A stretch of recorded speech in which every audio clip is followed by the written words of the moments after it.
और मजलिस कामयाब होगी तो इंशाअल्लाह केसीआर ने कहा कि नवंबर में इलेक्शन और दिसंबर में चीफ मिनिस्टर, मैं कहूंगा नवंबर में इलेक्शन, दिसंबर में मैं पूछूंगा हमारी तायीद कौन कर रहा है।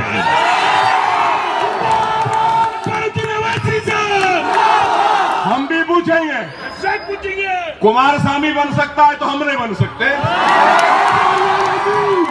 है ना? बहरहाल मेरे भाई, याद रखो, सालार कहते थे कि सियासत हमारे घर की लौंग, तो खुदारा क़यादत हमको करने दो। और याद रखो, सालार एक बात कहते थे, अगर बुजुर्ग हैं तो वो याद होगा उनको। सालार ये कहते थे, हमारा हाल तो ये हो चुका है कि हर कोई कमांडर इन चीफ बना हुआ। भाई मेरे, अमीर एक होता है, सदर एक होता है, इताअत अमीरी क्या है? भारत माता की जय, वंदे गौ मातरम, जय सियाराम। मैं आप सबका भाई नितिन नंदकर। अभी आप सभी ने सुना AIMIM का विधायक अकबरुद्दीन ओवैसी गैसो विधानसभा के इलेक्शन में कह रहा है कि नवंबर में इलेक्शन और दिसंबर में हम डिसाइड करेंगे कि तेलंगाना का चीफ मिनिस्टर कौन बनता है। तो मैं तमाम ग्रेटर हैदराबाद के वोटर्स को, भाग्यनगर की जनता को इस बात का आश्वासन देता हूँ कि अगर आप TRS को वोट देते हैं तो इसका मतलब आप साफ साफ MIM को वोट दे रहे हैं। अगर आज TRS के कार की पावर स्टीयरिंग किसी के हाथ में है तो वो MIM के हाथ में है। मैं तमाम ग्रेटर हैदराबाद के वोटर्स और जनता से इस बात को पूछ रहा हूँ, और आप भी उनको पूछिए जो लोग आज वोट की भीख मांगने के लिए आपके सामने, आपके घर के बाहर ठहरे हुए। इस बात को ज़रूर पूछिएगा कि गैसो विधानसभा में आपने वोट दिया था, गैसो कॉरपोरेशन में आपने वोट दिया था, और इस बात को ज़रूर पूछिएगा कि कोरोना जैसी खतरनाक बीमारी के दौरान लॉकडाउन में 3 महीने हमने अपनी ज़िंदगियों को जिस बेरहमी से जिया, उसके लिए सरकार ने और लीडर्स ने हमारा साथ क्यों नहीं दिया। इस बात को ज़रूर पूछिएगा कि लॉकडाउन के दौरान हमारे पास खाने के लिए राशन नहीं था, खाने के लिए खाना नहीं था, तो लीडर और प्रशासन कहाँ पर थे। इस बात को ज़रूर पूछिएगा। हमारे छोटे छोटे बच्चे 2-2, 3-3 दिन तक दूध के लिए परेशान थे। इस बात को ज़रूर पूछिएगा। हद तो ये हो गई, लॉकडाउन खुल गया, लाइट बिल जो 3 महीने हम लोग घर में थे, कारोबार नहीं करे, धंधा नहीं करे, कुछ नहीं करे, जिंदगी का बोझ सर के ऊपर था। जब लाइट का बिल हजारों रुपए, जिसको 2000 रुपए आना था उसको 10,000 रुपए बिल आया।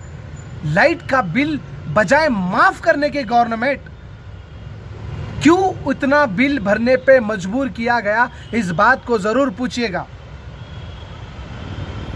हद तो ये हो गई, बारिश आई, तूफान आया, घर में पानी घुसा, फिर लोग परेशान हुए, तभी भी कोई लीडर उनके साथ में खड़ा नहीं था। सिर्फ झूठी बातें और झूठी तसल्ली के लिए, तसल्ली की सिवा कुछ नहीं दिया। हद ये हो गई, सेंट्रल गवर्नमेंट 10-10 हज़ार रुपए स्टेट गवर्नमेंट को देने को ले गई। MIM और TRS के कुछ लोग कमीशन खाकर लोगों को 10-10 हज़ार रुपए दिए गए, 2-2, 3-3 हज़ार रुपए कमीशन का है। हद ये हो गई। ये सेवा के बाहर आज हमारी माँ और बहन बेटियां जो 4-4, 5-5 घंटे सुबह सुबह आकर लाइन में खड़े होकर 10,000 रुपए के लिए लाइन में खड़ी थी, न खाना नहीं खाई, नाश्ता नहीं कर, बच्चों को गोद में लेकर 10,000 रुपए के लिए गोद में लेकर ई सेवा के बाहर ठहरी हुई थी। मैं तमाम उन माँ बहनों से पूछना चाहता हूँ, आज आप 10,000 रुपए के लिए ई सेवा के बाहर इतने परेशान ठहरी हुई हो, कल तुम 10 रुपए के लिए मजबूर होंगे अगर आज भी आप गुमराह करने वाले लीडरों को वोट देंगे। नकाब निकाल कर फेंक दीजिए, 10 रुपए के लिए मजबूर हो जाएंगे। इस बात को जरूर पूछिएगा। भारतीय जनता पार्टी को वोट दीजिए। 150 उम्मीदवार जो हमारे पूरे ग्रेटर हैदराबाद में, उनको जिताइए, हम आपके साथ हैं। भारतीय जनता पार्टी पोजीशन में रहने के बाद भी जनता के साथ में वैसी रहती है और ऑपोजिशन रहने के बाद भी जनता के हित के लिए लड़ती है। हमारा एक एक उम्मीदवार आज आपके गली गली घर घर आकर वोट पूछ रहा है।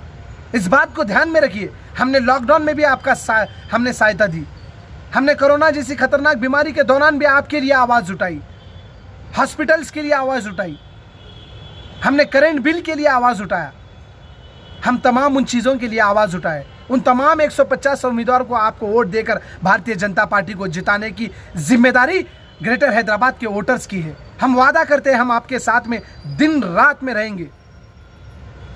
अगर एमआईएम का एआईएमआईएम का अकबरुद्दीन ओवैसी कह रहा है कि नवंबर में इलेक्शन और दिसंबर में हम डिसाइड करेंगे कि तेलंगाना का चीफ मिनिस्टर कौन बनता है, तो मैं नितिन नंदकर अकबरुद्दीन ओवैसी से कहना चाहता हूं कि 1 दिसंबर 1 तारीख को इलेक्शन और 4 तारीख के बाद हम डिसाइड करेंगे कि ग्रेटर हैदराबाद का मेयर कौन बनेगा।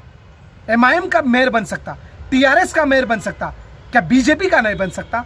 इस बार भारतीय जनता पार्टी को ग्रेटर हैदराबाद की भाग्यनगर की जनता मेयर बनाएंगी। और तमाम मेरे भारतीय जनता पार्टी के कार्यकर्ता से भी कहना चाहता हूँ, अगर किसी को किसी बात से नाराज़गी है, किसी को किसी टिकट नहीं मिला, किसी भी तरह की नाराज़गी है, तो मैं उन तमाम लोगों से कहना चाहता हूँ जो वादा हमने जनता के साथ किया है उस जनता की वादा को निभाने के लिए हम सबको 150 उम्मीदवार के साथ में खड़े रहकर उन तमाम लोगों को जिताने के लिए हमें उनके साथ में खड़ा रहने की ज़रूरत है। मैं तमाम भारतीय जनता पार्टी के कार्यकर्ताओं से भी निवेदन करता हूं कि घर घर जाकर वोट पूछिए, और भाग्यनगर की जनता से भी मैं हाथ जोड़कर रिक्वेस्ट करता हूं कि हमारे 150 उम्मीदवार को आपको वोट देकर हमारे ग्रेटर हैदराबाद में हमें मेयर बनने में मदद करें।